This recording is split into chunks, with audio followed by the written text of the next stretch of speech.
आपको अपनी जिंदगी में जब कभी भी छोटी से छोटी या बड़ी से बड़ी कोई भी परेशानी आ जाए तो भगवत गीता के ये 30 उपदेश उस वक्त पे आपको बहुत काम आएंगे।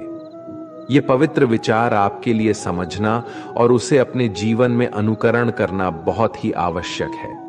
और ये 30 उपदेश 30वें से शुरू होकर पहले उपदेश पे समाप्त होगी। इसलिए वीडियो को आखिर तक पूरा ध्यान से सुने ताकि आपके भी जीवन में कल्याण हो सके। गीता का 30वां उपदेश है अश्वमेव भुक्तव्यम कृतम कर्म शुभाशुभम। इसका मतलब है कि आपने कोई भी कर्म किया हो उसका फल आपको जरूर भोगना पड़ेगा। अगर आपने अच्छे कर्म किए हैं तो वो जाने अनजाने में किसी मुश्किल वक्त पे आपको वो अच्छे कर्म उस मुश्किल वक्त से बचा ही लेंगे। अगर आपने गलत कर्म किए हैं, पाप किया है, तो उसकी सजा भी आपको जरूर मिलेगी। तो इंसान कितना ही छुप कर कर्म करे, चाहे वो कितना ही चालाकी से कर्म करे, लेकिन कहते हैं ना, उस परमात्मा के ईश्वर के चारों तरफ कैमरे लगे हुए हैं। हमारे एक एक कर्म पर वो प्रकृति, वो परमात्मा अपनी दृष्टि बनाए रखते हैं। हमारे एक एक कदम का हिसाब होता है। इसे हम एक कहानी से समझाते हैं। एक गांव में 2 मित्र रहते थे। उन दोनों ने विचार किया, इस गांव में हम धन नहीं कमा पा रहे हैं। वो दोनों धन कमाने के लिए शहर चले गए। कुछ वर्ष वहां रहकर उन्होंने काफी धन कमाया।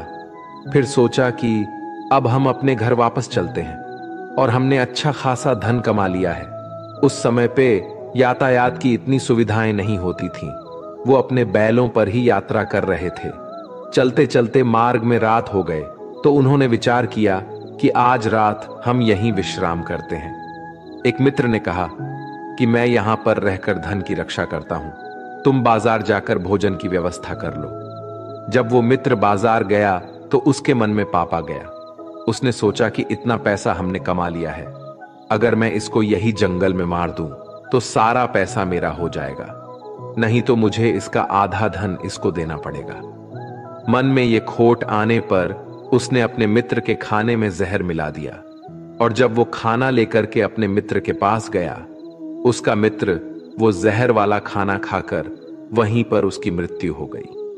वो व्यक्ति सारा धन लेकर के अपने घर वापस आ गया। फिर उसके घर में पुत्र ने जन्म लिया। जब उसका बेटा पैदा हुआ तो वो बहुत ही बीमार रहता था। उसने अपने जीवन में जो कुछ भी धन कमाया था उसका वो सारा धन अपने बेटे के इलाज में ही खत्म हो गया। बेटा बड़ा होता गया और इसका धन नष्ट होता गया। जब उसका बेटा थोड़ा और बड़ा हो गया तो उसके पिता ने पूछा कि बेटा, तू इतना बीमार क्यों रहता है? तू ठीक क्यों नहीं होता? मैंने अपनी जिंदगी का सब कुछ तुझ पर लगा दिया है, फिर भी तेरी तबीयत ठीक नहीं रहती। तो उसके बेटे ने बोला, कौन सा बेटा और कौन सा पिता? मैं तो तेरा वही मित्र हूं जिसको तूने जंगल में जहर देकर मार दिया था। मैंने अपना वही हिसाब पूरा करने के लिए तेरे पुत्र के रूप में तेरे ही घर में आया हूं। अब मेरा तेरा हिसाब बराबर। अब मेरा जीवन यहीं समाप्त होता है। तो गीता का उपदेश हमें यही सिखाता है, कोई अपने आप को कितना भी चालबाज समझता हो, होशियार समझता हो, लेकिन अगर उसने गलत कर्म किया है, चाहे आज नहीं तो कल उसे उसका फल भोगना ही पड़ता है। कोई भी व्यक्ति अपने किए हुए कर्म से बिना उसको भोगे कभी छूट नहीं सकता। गीता का 29वां उपदेश है कि आपके सारे दुखों का कारण किसी को अपना मानना है। आप कभी गौर करना, आपकी जिंदगी के सारे दुख, सारी तकलीफें, सारी चिंताएं वहीं से आते हैं जहां आपका अपमान होता है कि ये मेरा है, ये मेरा अपना है। यहीं से आपकी जिंदगी में दुख का आना शुरू हो जाता है। इसे एक छोटी सी कहानी से समझते हैं। एक व्यक्ति के पास एक बहुत बड़ा महल था। उसने जिंदगी भर की सारी संपत्ति लगाकर उस महल को बनाया था। आसपास के शहरों के कई लोग उसके महल को देखने आते थे। कई बड़े बड़े सेठ उसके महल को खरीदने की कोशिश करते थे। इसलिए वो महल उसका अहंकार हो गया, उसके जीने की वजह था। उसका उस महल से बहुत लगाव था। एक दिन उसके महल में आग लग गई और वो कहीं बाजार गया हुआ था। जब वो घर लौट कर आया तो उसने देखा कि उसका महल तो आग में जल रहा है। अपने घर को आग में जलता हुआ देखकर उसे इतना दुख हुआ। उसने कहा, अगर ये महल नहीं रहेगा तो मैं भी जिंदा नहीं रहूंगा। अगर मेरा महल ही जलकर राख हो जाएगा तो मैं जी कर क्या करूंगा। वो भी उसी आग में छलांग लगाने की कोशिश करने लगा तो किसी दूसरे व्यक्ति ने उसे रोक लिया और कहा कि भाई, ये जो तुम्हारा महल है, इस महल को तुम्हारे कल बेटे ने किसी और को बेच आया है। जब उसे पता चला कि ये महल अब मेरा नहीं किसी और का हो चुका है तो उसकी सारी चिंता खत्म हो गई। जैसे और लोग उस जलते हुए महल को देखकर तमाशा देख रहे थे, वैसे ये भी खड़ा हो गया। इतने ही देर में उसका बेटा आया। वो अपने बेटे को देखकर बहुत खुश हुआ।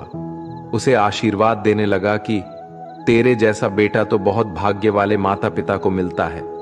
तुमने तो मेरी जिंदगी बचा ही ली। आज इस घर में आग लग रही थी और तूने कल ही इसका सौदा कर दिया। वो अपने पिताजी से कहने लगा कि पिताजी, इस महल के सौदे के लिए बात तो करने गया था, पर सौदा कभी पक्का हुआ ही नहीं है। जब उसके पिता ने यह सुना कि अभी इस महल का सौदा हुआ ही नहीं है तो वो दोबारा से फूट फूट कर रोने लगा और अपनी छाती पीटने लगा। महल वही है, इंसान वही है, लेकिन जब महल मेरा है तब वो दुख भी देता है, खुशी भी देता है। लेकिन जब वो मेरा नहीं है, उससे मेरा कोई रिश्ता नहीं है, तो सारे दुख खत्म हो जाते हैं। ऐसे ही जिंदगी में जब किसी जगह, किसी इंसान को, किसी रिश्ते को, किसी काम को हम अपना मान लेते हैं, मेरा मान लेते हैं, वो वहीं से सारे दुखों की शुरुआत होती है, वहीं से हर तकलीफ की शुरुआत होती है। तो श्रीमद् भगवद गीता का ये 29वां उपदेश यही कहता है कि आप जैसे ही किसी को अपनी जिंदगी जीने की वजह मान लेते हो, इसके बिना तो मैं जी ही नहीं सकता, तो फिर वो चीज, वो इंसान, वो काम आपको बहुत दुख देता है। दोस्तों, इससे पहले कि हम 28वें उपदेश पर जाएं, आपसे विनती है कि अगर आप इस वीडियो से कुछ भी सीख रहे हैं तो इस वीडियो को एक लाइक कर दीजिए और इस चैनल को सब्सक्राइब कर लीजिए। तो फिर चलिए आगे बढ़ते हैं। गीता का 28वां उपदेश है कि आज मैं जियो। हल्की चिंता करना छोड़ दो। जो भी व्यक्ति अपनी बीते हुए कल या अपने आने वाले कल में खोया हुआ रहता है, वो जिंदगी में कभी खुश नहीं रह सकता। आपको जिंदगी में खुशी सिर्फ और सिर्फ तब मिल सकती है जब आप वर्तमान में जी सके, आज के आनंद को जी सके। बीते हुए कल और आने वाले कल का कोई वास्तविक अस्तित्व नहीं होता। वो सिर्फ आपकी बुद्धि और आपके विचारों में होता है। उसे सिर्फ आप अपने मन के अंदर और बुद्धि के अंदर जीते हैं। उसकी कोई वास्तविकता इतनी नहीं होती।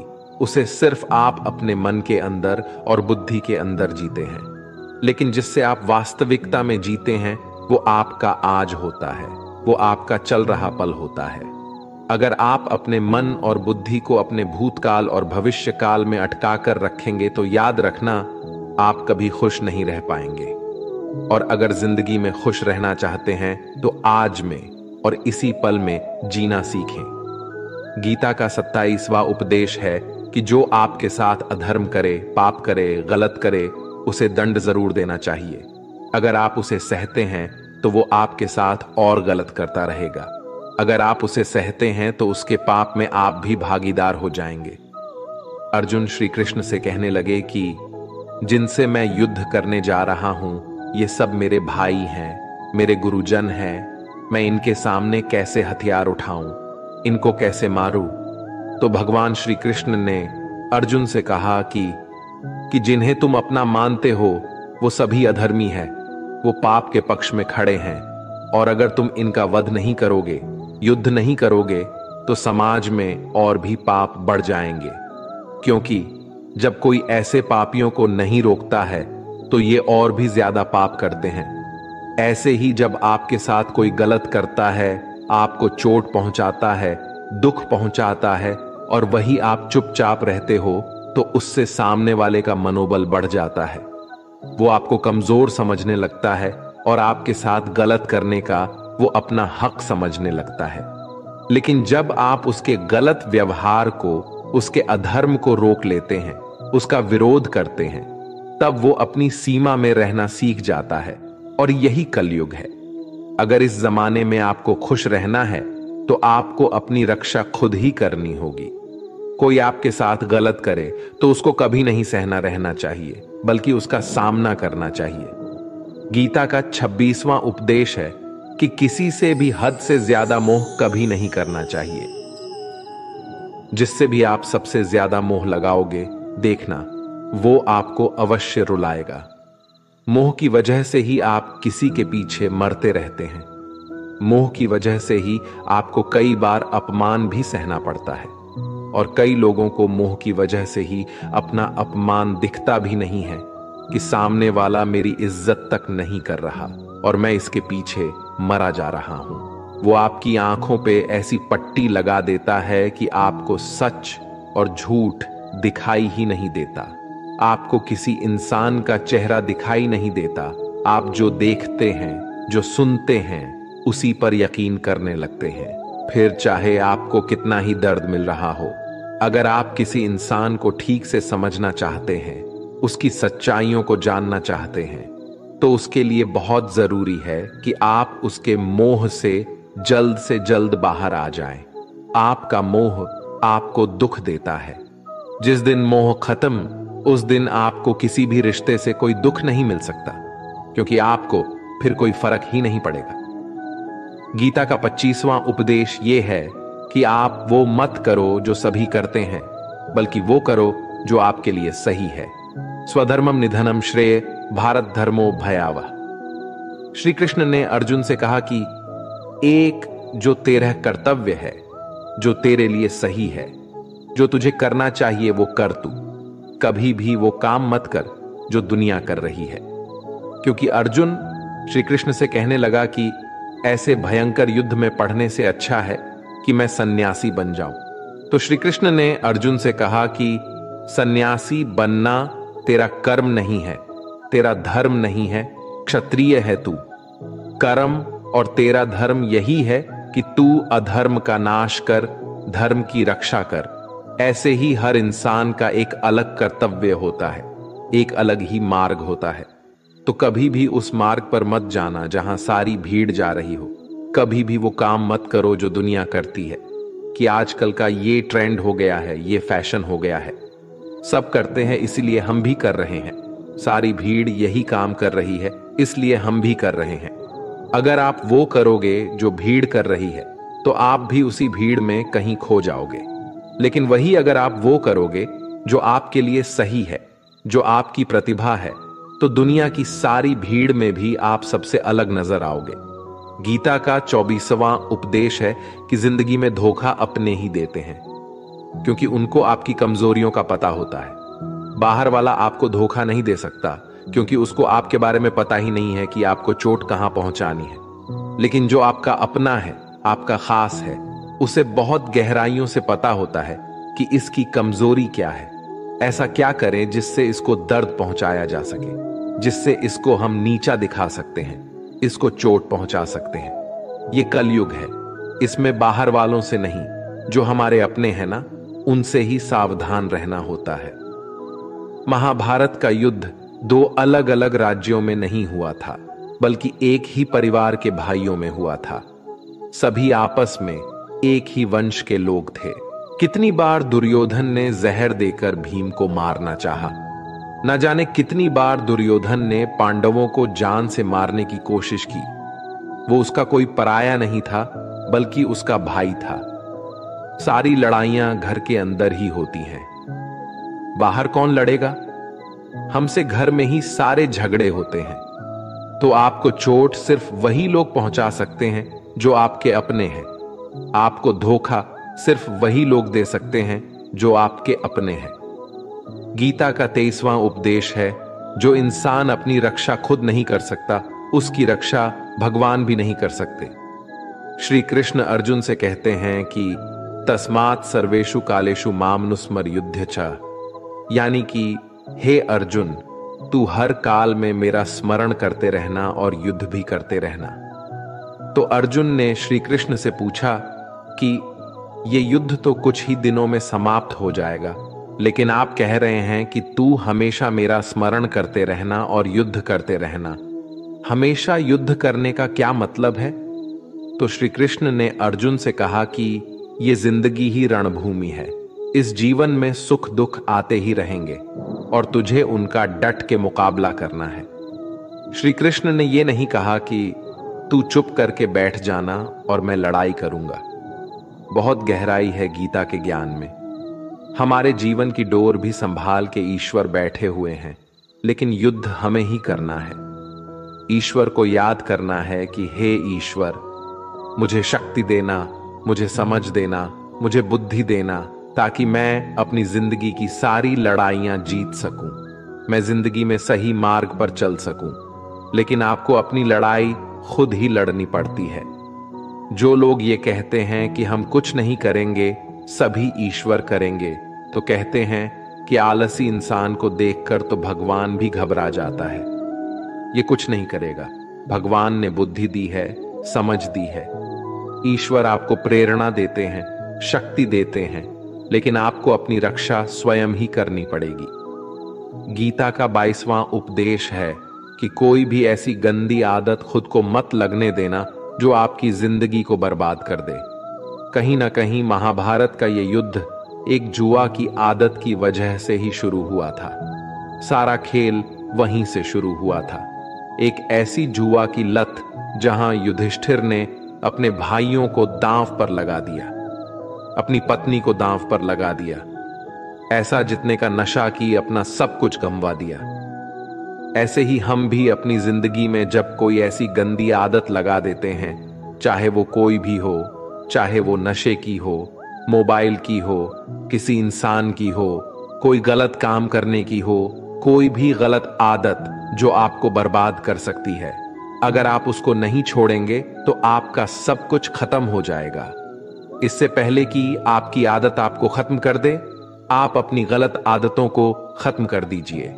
गीता का 21वां उपदेश यह है कि आलसी इंसान कभी कुछ हासिल नहीं कर सकता। अधिकतर लोग सिर्फ योजनाएं ही बनाते रहते हैं कि मुझे बड़ा घर चाहिए, मुझे बड़ी गाड़ी चाहिए, मैं दुनिया घूमना चाहता हूं, मुझे ये चाहिए वो चाहिए। ये हर कोई सोच लेता है, लेकिन उस पे मेहनत करना, अपना कर्म करना वो नहीं करते। क्योंकि चाहना तो बहुत आसान है, लेकिन उसके लिए कर्म करते रहना वो बहुत मुश्किल है। हर कोई चाहता है कि मेरा शरीर फिट हो, लेकिन उसके लिए एक्सरसाइज करना वो आपको ही करना होगा। जो इंसान आलसी बन के बैठा रहता है तो उसे ना ही अच्छा शरीर मिलता है और ना ही अच्छा जीवन मिलता है। तो अगर जिंदगी में कुछ पाना चाहते हो तो आलस्य को अपनी जिंदगी से दूर कर देना। आलस्य के चलते ही आपको कुछ मिलने वाला तो नहीं, लेकिन जो आपके पास है ना, वो भी गवा दोगे। गीता का 20वां उपदेश ये है कि जिंदगी में अगर खुशी चाहते हो तो मन की गुलामी को त्याग कर दो। कई लोग कहते हैं कि हम करना तो बहुत कुछ चाहते हैं, लेकिन कुछ कर ही नहीं पाते। पता भी सब कुछ है कि क्या करने से हमारी जिंदगी बेहतर हो सकती है, क्या चीज है जो हमको नुकसान पहुंचा रही है, लेकिन फिर भी कुछ कर नहीं पाते। समझते सब कुछ है, लेकिन समझकर भी, चाहकर भी कुछ कर ही नहीं पाते। वो इसलिए होता है क्योंकि आप अपने मन के गुलाम बन चुके हो। लोग तो अपनी जीभ का भी स्वाद तक नहीं छोड़ पाते। फिर कहते हैं कि हम पतले नहीं हो पाते, फिट नहीं हो पाते, सक्सेस नहीं मिल रही है, क्योंकि जो आपको करना चाहिए आप वो करते ही नहीं हैं। आपका मन सब कुछ समझकर भी आपको वो करने ही नहीं देता। इसलिए जिंदगी में अगर आगे बढ़ना है तो अपने मन के अनुसार चलना छोड़ दो। जो आपके ये सही है वो ही आपको करना चाहिए। गीता का 19वां उपदेश ये है कि जो आपका है वो आपको मिल के ही रहेगा, और जो नहीं मिला है उसके लिए रोना छोड़ दो। आप जिसके लिए जितना रोगे वो चीज आपसे उतना ही दूर चली जाएगी, और जो चीज आपकी सच में है वो कहीं ना कहीं से आपके पास जरूर पहुंच जाएगी। इसलिए जो आपको जिंदगी में हासिल नहीं हो रहा है, हासिल नहीं हुआ है, उसका पछतावा करना, उसके लिए रोना आपको बिल्कुल बंद कर देना चाहिए। गीता का 18वां उपदेश ये है, आप संसार में जितना प्रेम लगाओगे उतना ही जीवन में दुख और पीड़ा का अनुभव करोगे। गीता का 17वां उपदेश ये है कि जिस इंसान को बात बात पर क्रोध आता है, सुख और शांति उसके जीवन में कभी नहीं आ सकते। क्योंकि जो इंसान बहुत ज्यादा क्रोधी होता है, उसके सारे मित्र उसे छोड़कर चले जाते हैं। वो अपने मन में भी दर्द में ही जीता रहता है, तकलीफों में जीता है। ज्यादा गुस्सा करके या ज्यादा क्रोध करके जो भी आपके पास है ना, वो आप उसे खो दोगे और ऐसे इंसान को शांति कभी नहीं मिलने वाली है। इसलिए अपनी जिंदगी में शांति अगर चाहते हो तो बात बात पर गुस्सा करना छोड़ देना चाहिए। गीता का 16वां उपदेश है कि चाहे आप किसी की मदद करें या ना करें, लेकिन जानबूझकर कभी किसी का दिल नहीं दुखाना चाहिए। क्योंकि जब आपकी वजह से किसी का दिल दुखता है ना, तो याद रखना आपको भी वही दर्द एक दिन जरूर मिलेगा। लेकिन जब आप किसी का दिल दुखाते हैं तो आपको भले पता ना चलता हो, लेकिन जब कोई भी आपका दिल दुखाता है तब आपको समझ में आ जाता है कि दिल पर चोट लगने की वजह से कितना दर्द होता है। इसलिए चाहे आप किसी की मदद करो या ना करो, लेकिन किसी का दिल कभी भी नहीं दिखाना चाहिए। गीता का 15वां उपदेश यह है कि जो मुश्किल वक्त में, जो दुख के समय में आपका साथ दे, सिर्फ वही आपका अपना है। बाकी सब अपनेपन का नाटक करने वाले बहुत लोग होते हैं। बड़ी बड़ी बातें करने वाले बहुत लोग होते हैं कि हम आपसे बहुत प्रेम करते हैं। कोई भी दुख हो, कोई भी तकलीफ हो, हमें याद कर लेना। लोग दुख उठाने की बात करते हैं, लोग आने जाने की बात करते हैं, हाथ मिलाना तो ठीक से नहीं जानते और दिल मिलाने की बात करते हैं। जब सच में आपकी जिंदगी में तकलीफ आएगी ना, तब आपको समझ में आ जाएगा कि आपका साथ देने के लिए कौन खड़ा है और कौन भाग गया। क्योंकि उस समय पे सारे लोग भाग जाते हैं, क्योंकि लोगों को पता होता है कि ये व्यक्ति हमारे पास आया तो हमसे मदद ही मांगेगा और वो हमें कुछ दे नहीं पाएगा। लोग आपसे सिर्फ तभी रिश्ता रखते हैं जब आप उन्हें कुछ दे सकते हैं और आपसे उन्हें कुछ फायदा हो सकता है। लेकिन जब लोगों को ये पता चल जाता है, ये समझ में आ जाता है कि उनको आपसे कोई फायदा नहीं होने वाला, बल्कि उनको तो आपकी मदद करनी पड़ेगी, तो वो आपको दूर से ही देखकर भाग जाते हैं। इसलिए जो आपके मुश्किल वक्त में आपके साथ खड़ा हो, सिर्फ वही आपका अपना होता है। बाकी इस दुनिया में सब पराये होते हैं, क्योंकि सिर्फ अपना अपना कह देने से कोई अपना नहीं हो जाता। गीता का 14वां उपदेश है कि जो भी होता है अच्छे के लिए होता है, और जो हो रहा है वो भी अच्छे के लिए ही हो रहा है, और जो आने वाले भविष्य में होगा वो भी अच्छे के लिए ही होगा। वैसे ये बहुत गहरी बात है। कुछ चीजें जिंदगी में ऐसी होती है जो हमें लगता है कि मेरे साथ ही ऐसा क्यों हुआ, मेरे साथ ही होना था ये सब। लेकिन जब वो वक्त गुजर जाता है, एक दिन हमको समझ आ जाता है कि अगर हमारे साथ ये सब नहीं होता तो आज हम इस मुकाम पर नहीं होते। अगर मेरे साथ ये सब नहीं होता तो शायद हमारी जिंदगी और भी बर्बाद हो सकती थी। इसलिए अगर हमें ये समझ में आ जाए कि जिंदगी में जो कुछ भी हो रहा है वो सब अच्छे के लिए ही हो रहा है, तो जीवन में हमेशा खुश रहेंगे। गीता का 13वां उपदेश है कि हर काम को समझदारी से करना ही योग होता है। योगः कर्मसु कौशलम। कई लोग काम तो करते हैं लेकिन उन्हें हासिल कुछ नहीं होता। बहुत लोग कहते हैं कि हम तो मेहनत बहुत करते हैं, तब भी जिंदगी में सफलता हासिल नहीं हो रही है। लेकिन सच्चाई ये है कि बहुत कुछ करने से, बहुत मेहनत करने से आपको सफलता नहीं मिलेगी, लेकिन सही तरीके से, सही समझ के साथ काम करने से आपको जिंदगी में सफलता अवश्य मिलेगी। गीता का 12वां उपदेश है कि कभी भी किसी भी चीज की अति नहीं करनी चाहिए। कोई भी चीज हद से ज्यादा नहीं करना चाहिए। किसी से प्रेम भी हद से ज्यादा मत करना, किसी से नफरत भी हद से ज्यादा नहीं करना। हद से ज्यादा मीठा भी खराब हो जाता है, हद से ज्यादा कड़वा भी खराब हो जाता है, हद से ज्यादा आराम भी आपको बीमार कर सकता है, हद से ज्यादा खाना भी आपको बीमार कर देगा, हद से ज्यादा भूखा रहना भी आपको नुकसान ही पहुंचाएगा, और हद से ज्यादा जागना भी आपको बहुत ज्यादा नुकसान पहुंचाएगा। इसलिए जीवन को संतुलन के साथ जीना चाहिए। जैसे ही आप संतुलन को खो देते हैं, वैसे ही आपके जीवन में कोई ना कोई छोटी या बड़ी दुर्घटना हो जाती है। गीता का 11वां उपदेश है कि जिसे आप सबसे ज्यादा महत्व दोगे, वो आपको कभी महत्व नहीं देंगे। आपने कभी गौर किया है कि आपका अपमान कौन लोग करते हैं कि आप जिसे सबसे ज्यादा, हद से ज्यादा महत्व देते हैं। दूसरों की इज्जत करना अच्छी बात है, पर दूसरों की अगर बहुत ज्यादा इज्जत करेंगे, उनकी नजर में आपकी इज्जत खत्म हो जाती है। इसलिए किसी को भी कभी भी अपना सब कुछ नहीं बनाना चाहिए कि तुम ही मेरे सब कुछ हो। जैसे ही आप किसी को अपना सब कुछ बना लेते हैं, तो आप उसके लिए कुछ भी नहीं रह जाते। इसलिए लोगों को इज्जत उतना ही देना चाहिए जितना वो हजम कर सके। हद से ज्यादा इज्जत देना आपकी ही बेइज्जती करवा सकता है। गीता का 10वां उपदेश है जिसके साथ सत्य और ईश्वर की शक्ति है। चाहे सारी दुनिया उसके खिलाफ ही क्यों ना हो जाए, लेकिन अंत में जीत उसी की होती है। श्रीमद् भगवद गीता में कुल 700 श्लोक है और 18 अध्याय हैं। गीता का आखिरी श्लोक है, यत्र योगेश्वरः कृष्णो यत्र पार्थो धनुर्धरः तत्र सिरिरः विजय और भूति विधवाणी फिर मतिर्ममः। धृतराष्ट्र बार बार संजय से पूछता था कि बताओ, युद्ध में कौन जीत रहा है, कौन हार रहा है, क्योंकि उसे विश्वास था कि भीष्म पितामह मेरे पक्ष में है, गुरु द्रोणाचार्य मेरे पक्ष में है और यहां तक कि कर्ण भी मेरे पक्ष में है, तो भला हमें कौन हरा सकता है।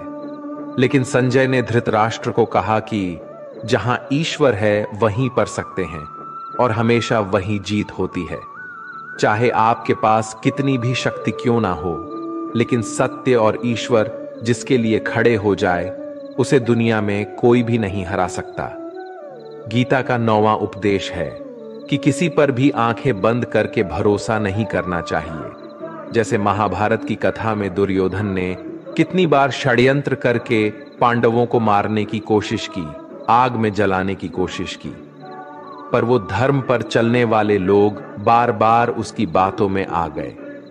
ये बात और है कि ईश्वर उनकी रक्षा कर रहे थे, पर जिसे वो अपना भाई समझ रहे थे, जिससे वो अपना सगा समझ रहे थे, जिस पे वो भरोसा कर रहे थे, वही उनकी मृत्यु करवाना चाहता था। इसलिए भरोसा करते समय अपनी आंखें जरूर खुली रखनी चाहिए।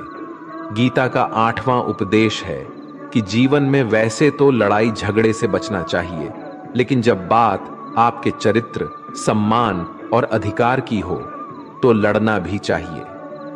अर्जुन भी महाभारत का युद्ध करना नहीं चाहते थे, क्योंकि सामने उसके अपने खड़े थे।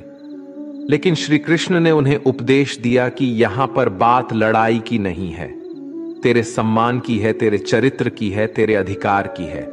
जो द्रौपदी के साथ कौरवों ने भरी सभा में अपमान किया, उसे नग्न करने की कोशिश की, इतना बड़ा अधर्म किया, वो तुम्हें कभी नहीं सहना चाहिए।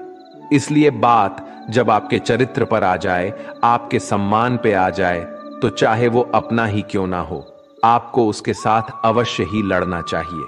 गीता का 7वां उपदेश है कि चाहे कितना भी बुरा वक्त आ जाए, लेकिन जो इंसान जिंदगी में कभी हिम्मत नहीं हारता, वो सब कुछ हासिल कर सकता है। जब पांडव लोग जुए में सब कुछ हार गए, उनको 12 साल के लिए वनवास मिला और 1 साल के लिए अज्ञातवास।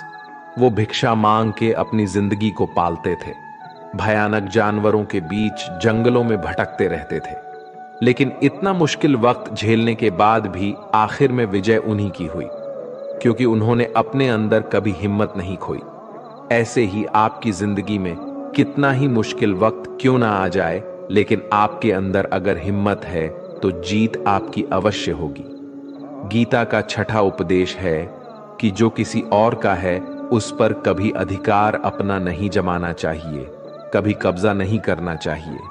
जब शकुनी ने षड्यंत्र करके पांडवों को हस्तिनापुर से अलग करवा दिया, एक राज्य दे दिया जहां की भूमि भी बंजर थी, जहां और कुछ नहीं हो सकता था, लेकिन पांडवों ने उस शहर को इतना सुंदर बना दिया, इतना वैभवशाली बना दिया कि हस्तिनापुर भी उसके आगे फीका लगने लगा। और उसके वैभव को और सुख को देखकर दुर्योधन अंदर ही अंदर जलता था और इसलिए उसने कई षड्यंत्र करके उनका वो खांडव प्रस्थ भी उनसे छीन लिया। जो चीज उनकी नहीं थी उस पर भी कब्जा किया।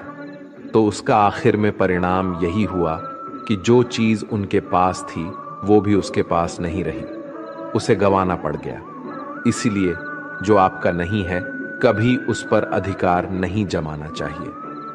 गीता का 5वां उपदेश है कि वो इंसान जिंदगी में सफल माना जाएगा जो अंदर से हमेशा खुश रहता है। बाहर से तो सभी खुश दिखाई देते हैं, लेकिन अंदर से इंसान अशांति से भरा रहता है। बहुत पैसा कमा लिया, कामयाबी हासिल कर ली, लेकिन वो कामयाबी असली नहीं। असली कामयाबी तब मानी जाएगी जब आपका मन खुश रहता हो। गीता का 4था उद्देश्य यह है कि आप जैसा अन्न खाओगे वैसा ही आपका मन और आपकी बुद्धि होगी। अब वैसा ही कर्म करोगे और वैसा ही आचरण करोगे। सात्विक अन्न खाओगे तो आपका मन भी सात्विक होगा, सात्विक व्यवहार भी करोगे, सोच भी आपकी अच्छी होगी। श्री कृष्ण ने भागवत गीता में सात्विक, राजसी और तामसी इन तीनों आहारों का विस्तार से वर्णन किया है कि क्या खाना चाहिए, क्या नहीं खाना चाहिए। पर इसका निचोड़ यही है कि जो मनुष्य सात्विकता से भोजन करता है उसे जीवन में सुख और शांति अवश्य मिलते हैं। गीता का 3रा उपदेश है कि बुरा इंसान कभी अपनी बुराई नहीं छोड़ेगा। चाहे आप उसके साथ कितना भी अच्छा चलो, वो आपको तकलीफें अवश्य ही देगा। इसलिए जो जैसा है आप उसके साथ वैसा ही व्यवहार करें। बुरे इंसान के साथ आप कितना भी अच्छा बन जाओ, वो कभी अच्छा नहीं बनने वाला। दुर्योधन जंगल में पांडवों को मारने के लिए गया था, लेकिन वहां पर भी लोगों ने दुर्योधन को पकड़ लिया। उसका मित्र कर्ण भी उसे छोड़कर भाग गया। वो भील दुर्योधन को मार देना चाहते थे, लेकिन युधिष्ठिर अपने भाई की रक्षा करने के लिए वहां पहुंच गया और उसके जीवन की रक्षा की। लेकिन उसके बाद क्या हुआ? वो हमेशा पांडवों को नुकसान ही करता रहा। इसलिए अगर कोई इंसान बुरा है, उसके साथ आप ज्यादा अच्छा बनने की कोशिश ना करो। जो जैसा है उसके साथ वैसा ही व्यवहार करो। गीता का 2रा उपदेश है कि मृत्यु से डरना व्यर्थ है। हर व्यक्ति के मन में मृत्यु का भय होता है। इस संसार का जब से निर्माण हुआ है तब से जन्म मृत्यु का चक्र चला आ रहा है। यह प्रकृति का नियम है। इस सत्य को स्वीकार करके भय मुक्त होकर आज में जीना चाहिए। किसी को भी आने वाले पल के बारे में कुछ नहीं पता होता, लेकिन इस संशय में भयभीत रहने से जीवन नहीं दिया जा सकता। गीता का पहला उपदेश है कि जो इंसान अपने कर्मों को समय पर खत्म नहीं करता, समय की कद्र नहीं करता, उसकी जिंदगी का सारा समय व्यर्थ ही समाप्त हो जाता है, क्योंकि समय ही आपका जीवन है। अगर आप अपने समय को व्यर्थ में नष्ट करते रहेंगे और उसे गवाह देंगे तो आपको जीवन में कुछ भी हासिल नहीं होगा। अगर कुछ जिंदगी में पाना चाहते हैं तो समय की कदर अवश्य करना सीखो। जो भी व्यक्ति गीता के इन 30 उपदेशों को रोज सुनेगा, समझेगा, तो जिंदगी की कितनी भी मुश्किल से मुश्किल घड़ी क्यों ना आ जाए, उसे ऐसे मुश्किल वक्त में भी रास्ता अवश्य मिलेगा। दोस्तों, अगर आपने इस वीडियो से कुछ भी सीखा हो तो इस वीडियो को एक लाइक कर दीजिए और कमेंट में जय श्री राधे कृष्णा अवश्य लिखिए। और इस चैनल पर नए हैं तो चैनल को सब्सक्राइब करके नोटिफिकेशन बेल आइकॉन को ऑल पर सेलेक्ट कर लीजिए। धन्यवाद। जय श्री कृष्णा।